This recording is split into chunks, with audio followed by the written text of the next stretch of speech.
Hi, John Tui here, Solaris Knight and Doggy Kruger, and a shout out to Action Activate. Stay tuned.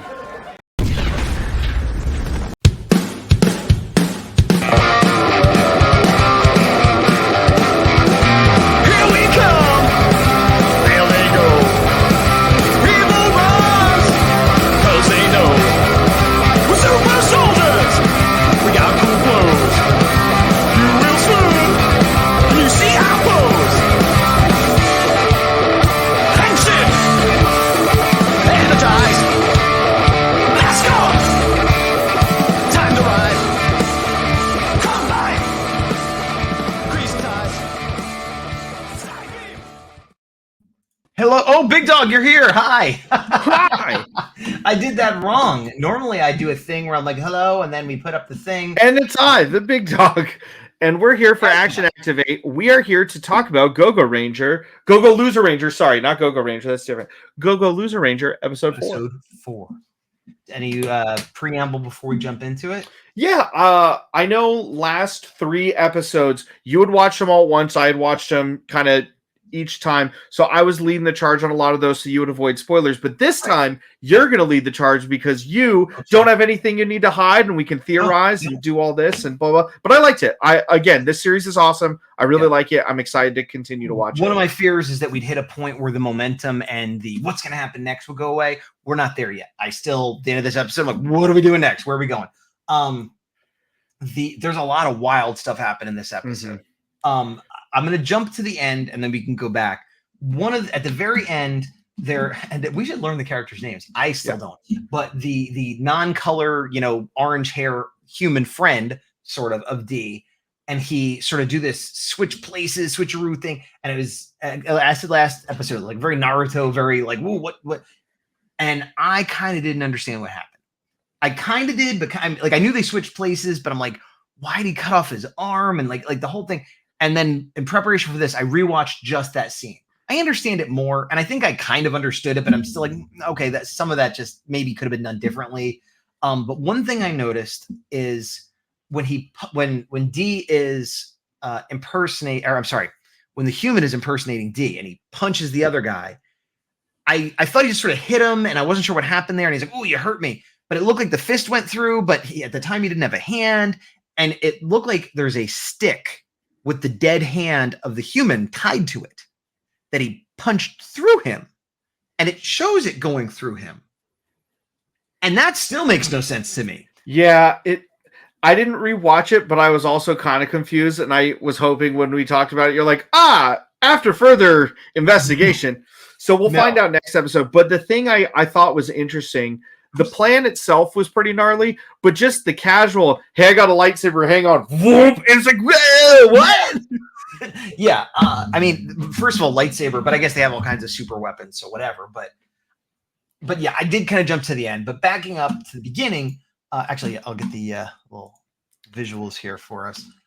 So the cool thing in the beginning, I like this kind of like, they haven't had a meeting like this in a while, and this is what I was talking about where everybody keeps saying this is kind of like The Boys. This is The Boys. This right here was The Boys. Yeah, because they're talking for a little while. They're kind of skirting it, where like they're kind of talking like, oh well, what are we going to do? And they're kind of being weirdly misogynistic and rude to like Yellow's second in command, who's our like tertiary main and Blues. And well, Blue too, but Blue was sort of taking it, and then they stepped up and like, so they're treating their underlings badly. But even that was like, okay, we're not. And then this little thing shows up, which I guess is like that they're Zordon, or like they don't really explain it. It's like, get out of here. But yeah, it's edging in that direction, The Boys, until we see Red, who's always like is like the whole end, like, ha, everything's great. Hi, I'm the good one, that basically admits that he lost the weapon and just tries to like move beyond that. Yep. And they're like, well, no, let's not move beyond that. Didn't like that. Yeah, I love when he's like, well, I'll take over for me. He's like, great, wait a minute, hang on, bam, and just wrecks him in front of everybody, covered in blood, eating his little bento box, just like, oh, chef's kiss. That's what I needed. Yeah. And he even does like that weird, like narcissistic controlling. I don't know what the mental illness is that makes you do this, but where he's like, he's not like, oh, I'm going to kill you. He's like, oh, sure, you should take over because justice is strength and you have justice, right? He's like, yes. Like, oh, boom. Wait, that's weird. You're not stronger than me. And like this whole thing of like, as though it was some kind of logic trap when really it's like, no, I'm just going to kill this guy. But he put that weird spin on it, almost like it was the other guy's fault or something. Like, ugh. Yeah, everything about it's cool. I like also in this episode, again, we get further expansion on the lore where they're giving us just enough to satiate some questions, but enough where like every single episode we're like, I gotta figure out what that means, man. I gotta keep watching. Yeah. And meanwhile, Dee's alive. What? D is alive. D is alive, yes. And they explained that they gamble on the explosion, so they used, I guess, the dynamite to blow themselves up instead of the weapon blowing them up was the idea there. And so then they are saying, well, we think they're still alive and let's go look for them and blah, blah. But D is alive, has a problem with their stomach, but which I like too, that they're not just like, I'm fine. It's like, well, they're hurt. Yeah, I like the cracked mask. It looks really cool. Yeah, I going back to action figure stuff, that could be a variant. Like I can see it being a thing. If this is big enough that they put out figures, D comes out in an early wave. And then like 2 or 3 waves later, nobody can get D. He's going for $200 and like, all right, damage D. And then everybody that missed D the first, well, I'll get a damage D, you know, like, yeah.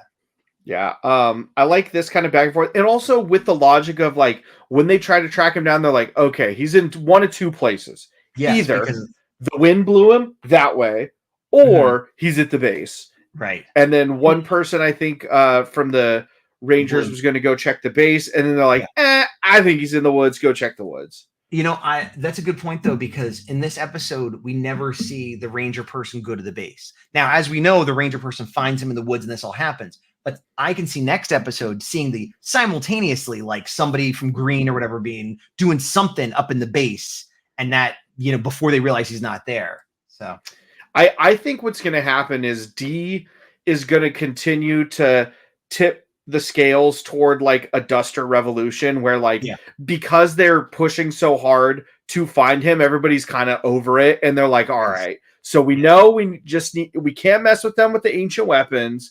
And we got to just, you know, figure out something to do. They keep having people in here to monitor us. We got to be sneaky, like, you know, figuring out. I can see 2 things precipitating that as well, aside from what you said, the pressure cooker that's happening where they're making it more untenable and more unbearable to live under this condition. One, I could see Dean getting some kind of victory that they're aware of. Not winning the whole thing, but like, oh, look, he actually beat that guy. D did it. Like we could do it too. And 2, and this is what I really want to see. D's whole thing, again, not strong. He has camouflage. He's essentially chameleon. Like he's got some powers, but they're not as strong as anybody else's power. I want to see the others be like, well, I've always been good at, you know, moving quickly or assembling things quickly, or like everybody has their little specialties that start. So like their Duster powers are kind of incidental. The fact that they're monsters are incidental, but they all have their own little specialties. And once they start to realize that, that's how the battle will be fought, not with like, let's get on the battlefield. But yeah. Yeah, like it could be a thing where if they keep doing the thievery of the ancient weapons, like, well, they only got 2 left. So we find a way to isolate this Ranger and this Ranger. We know these guys don't have anything. So now we could try to strike and take them. Also, I really want one of those masks. So there's that. This whole scene is funny too, because he's still trying to be friends with D, and D's like, we're enemies. I don't want to have anything to do with you. And he's like, oh, I understand. But that's really cool the way you could do something. Yeah, it is kind of cool. And just like plays to his ego and stuff. And then eventually he's like, you're going to destroy them. And then he says his name and like, he's tricky and he knows how to play D. Yeah. This part I thought was good. I, again, like how they're building the world in a way where it's not just, and this was the flashback episode, and this was the episode where we explained what happened last episode. Like everything is just organically moving forward. Like I don't feel like anything is dragging, which is nice. And they're filling all the little boxes at once instead of here's nothing but info about this one character, and then you got to wait 3 episodes. And so, like it doesn't 100% explain where this guy's coming from, but it's like, oh, his parents were sort of like, it's okay to let a bird die or a cat die because the birds have to live. It's like, I guess, but like you could save the kitten. And they're like, well, it's all in a plan. And they're, you know, and then like they believe in some sort of cultish god. And then someone comes down, presumably one of the monsters, and just kills them all. Yep. And then it's like, and so like, and he's like, well, I was right to believe in the keepers because they said not to, but then it's like, yeah, but the keepers aren't good. So it's almost like he is super positive, optimistic about the world while believing in nothing and having seen the most horrible stuff you can see. He's like, no, there is good. I've just never seen it, but it's got to be there because I've seen all the bad. Right? Yeah, and that's why. And that's having seen this. Like it's wild that he cuts his own arm off, but it's like, okay, well, if he's like, well, this is what we do. Like, who knows? Sure, fine. This guy, I could believe he would do that. Why not? Is it necessary? Probably not. But he did it. And again, this was done in a matter of minutes, and we're brought up to speed. Love it. Yes. Yeah. And my hope is that this isn't the kind of thing where within 3 episodes, he's like, oh, remember this? And then he remembers all of it again. Like, we don't need to ever see it again. You could show us different stuff, but like so far. Or a different angle of that scene where it's like, oh, actually, the Red Keeper was in the corner going, ugh. Yes. And this is where he finds out he beat the panda guy. And he's like, whoa, he's like the 5th strongest. And he's like, hey. And of course, he doesn't explain the tiered rankings. They did show it where they figured out where they think people are, and then there were some question marks of like, I don't know who the 2nd or 3rd strongest is, but definitely here and here. So that was cool. Right. Oh yeah, there we go. Yeah, senior first. Yeah, it says the names, but we can't read the names. But yeah, I think those are all the same name. No, they're different. The right is the same for a lot of them. But look on the left. They're all different. You're right. Yeah, for the most part. But I guess they're just saying he was the senior titles. 3rd rank. Yeah, so like whatever their title is, that's the strongest. So like the higher you are, you're stronger inherently, which isn't how all organizations work. But I guess that's how this one's supposed to work. Yeah. Oh, because hoping I didn't confuse this with something else. So I guess they could technically challenge to rank up, right? Because that's what the guy did, and Red Keeper's like, yeah, good job. Boom, you're dead. Yeah. And he was saying the guy I think was the junior 1st rank or whatever is right under Red Keeper. I think he said something like, it's not guaranteed that the next in line automatically gets the mantle, implying that he was next in line. But he's like, oh, so like, yeah, there must be some process by which they could advance that isn't necessarily linear. But I do want to pause this part for a moment. The fact that we're discussing this at this length, great job, guys. Yeah. So here we're talking more about what are you gonna do? You're kind of wounded. Up, somebody's coming to get you. And this guy's just so put upon, like, I gotta hunt the monster. There's leaves. He just seems very pampered, like he's never left the base with an awesome looking blue scythe. Awesome looking blue scythe, but it's just complaining about everything. And then so he starts leading him around. And then he threatens his life. And then D shows up. He's like, here's the monster you're looking for. I'll be your Huckleberry. And then somewhere in there, he talks about having beat the junior 3rd rank. And then the blue, whatever rank he is sort of like, oh, geez. Like suddenly he's like, oh, do I have to, is this guy going to be tough? Like, yeah.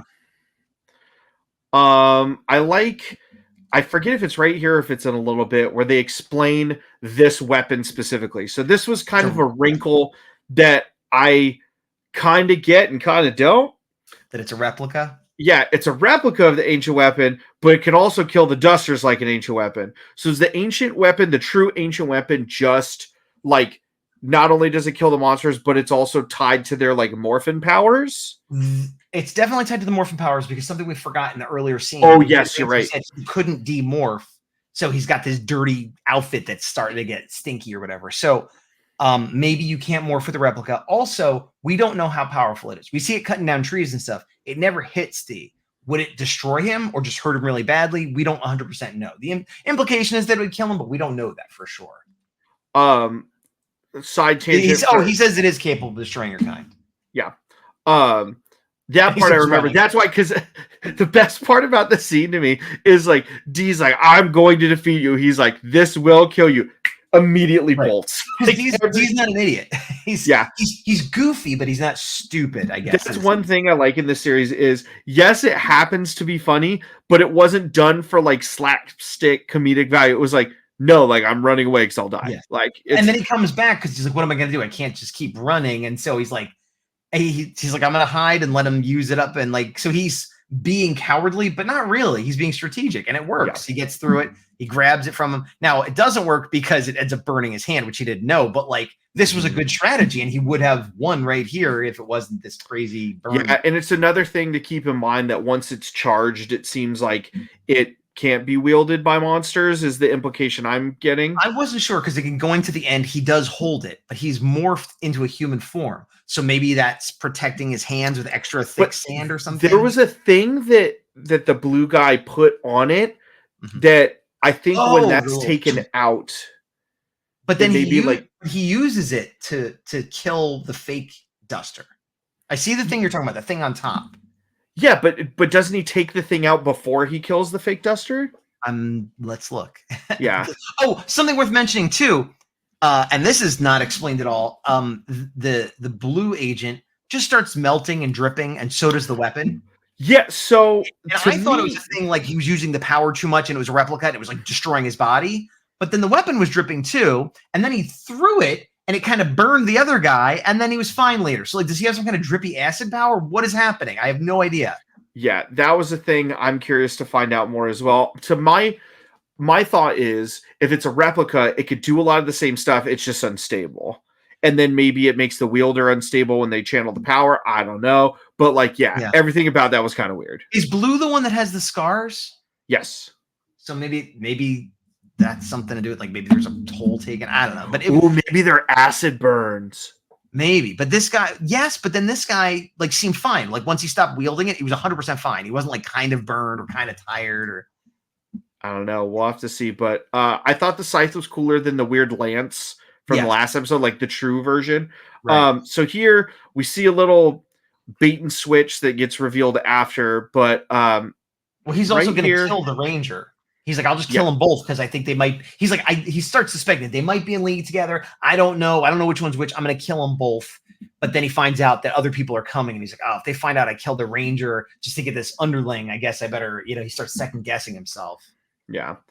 I do like, again, that we see kind of some of the extent of what the dusters can do of, like, making little, like, shanks out of their arms and stuff. So that part's cool.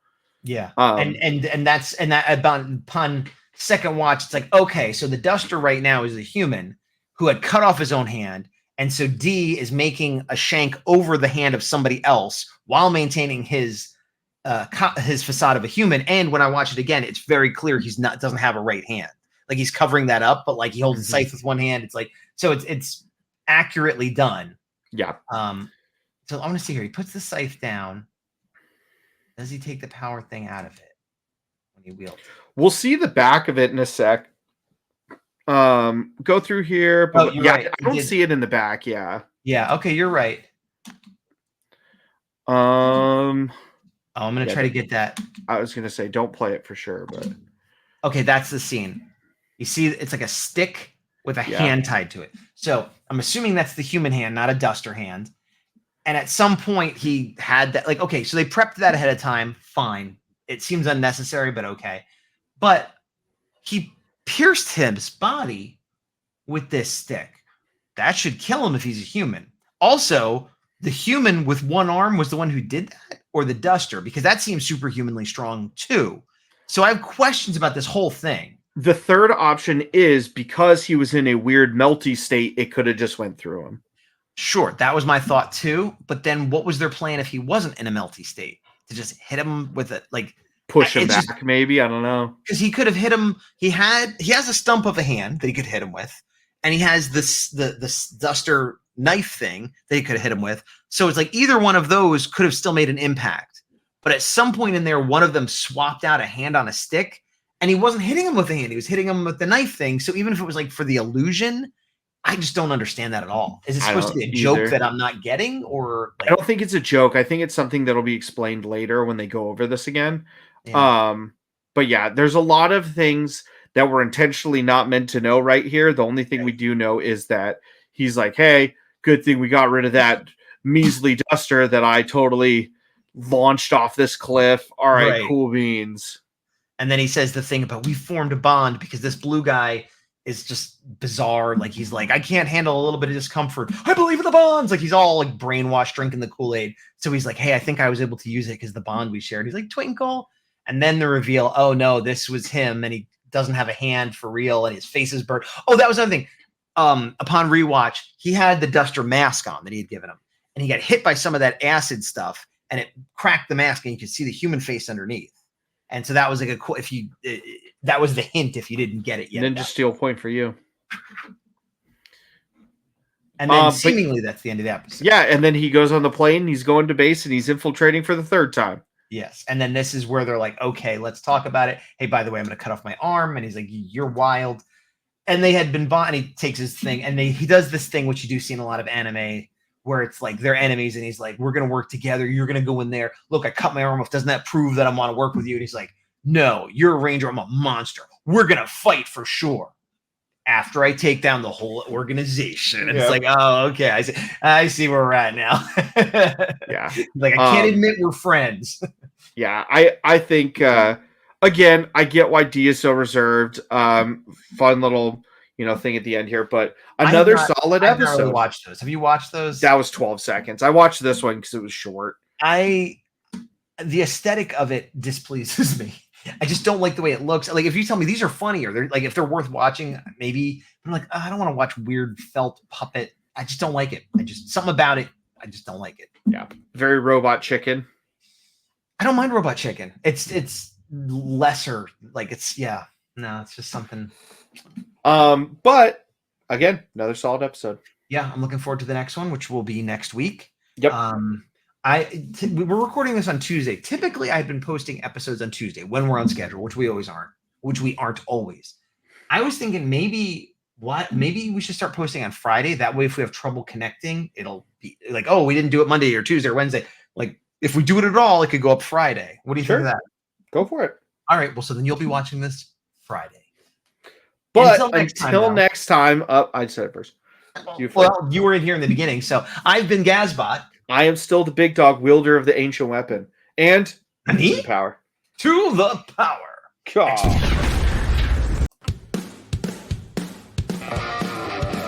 End credits. So I miss it. Is your reference is being named Nami from this episode? Nani just means what in Japanese. Nani? Like, what is going on? What is going on with him cutting off his arm? What is going on with the stick thing? There's a lot of questions in this episode. You could say that was a pretty deep cut there. Woo! Somebody today made a Shallow Hal reference. Wow. And I was like, and I said to them, I'm like, that is a wild, out of nowhere, deep cut reference. And they're like, really? I'm like, yeah, really? Shallow Hal? Who talks? For those that don't know, that was like one of Jack Black's first movies after, once you got somewhat known for Tenacious D. That came out in like 2000 or something. It was like 2001. Yeah. Nobody talks about Shallow Hal. High Fidelity and then Day of the Jackal, and I forget what else before. But this was like the starring, it's a comedy starring Jack Black. And I think Gwyneth Paltrow was the other co-star. Yeah, she was the love interest. Jason Alexander from Seinfeld was in it. And like, I remember the movie, but I've never once been like, hey, remember Shallow Hal? But today it happened. But the best part was that when I kind of pointed out that was wild, they weren't like, I know, right? They're like, what do you mean? Like, I'm like, are you watching this once a year? What's happening? What is this Shallow Hal love? Yeah. All right. See you next week.